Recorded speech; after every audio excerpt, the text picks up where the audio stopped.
मित्रहो नमस्कार।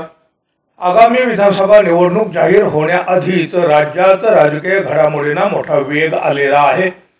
मराठा आंदोलक मनोज जरांगे पाटील यांनी मराठा आरक्षणासाठी 6व्यांदा उपोषणाला सुरुवात केलेली आहे।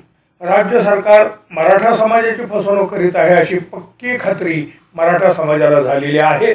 अर्थात लोकसभा निवडणुकीत मराठ्यांनी महायुतीची झोप उडवलेली आहे। दुसरीकडे पंढरपूरमध्ये आदिवासीतून आरक्षण द्या या मागणीसाठी धनगर समाजातील नेते उपोषणाला बसलेले आहेत। यामुळे आरक्षणाचा मुद्दा पुन्हा एकदा ऐरणीवर आला आहे। धनगर समाजाच्या मागणीनंतर आदिवासी आमदारांनी आक्रमक भूमिका घेतली आहे।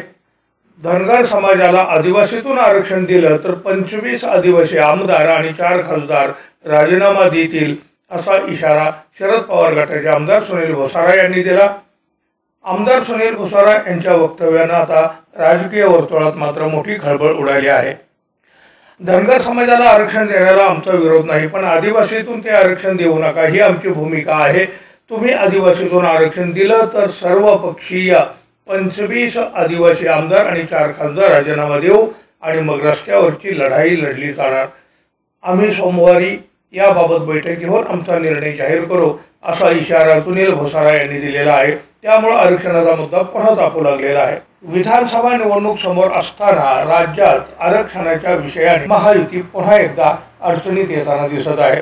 अजित पवार गटाचे आमदार नरहरी झिरवळ म्हणाले, प्रत्येकाला आरक्षण मागण्याचा अधिकार आहे। धनगर समाजाला देखील आरक्षण द्यावं, पण आमच्यातून नको ही आमची मागणी आहे। धनगर आणि धनगड वेगळे आहेत हे सुप्रीम कोर्टाने सांगितलेलं आहे।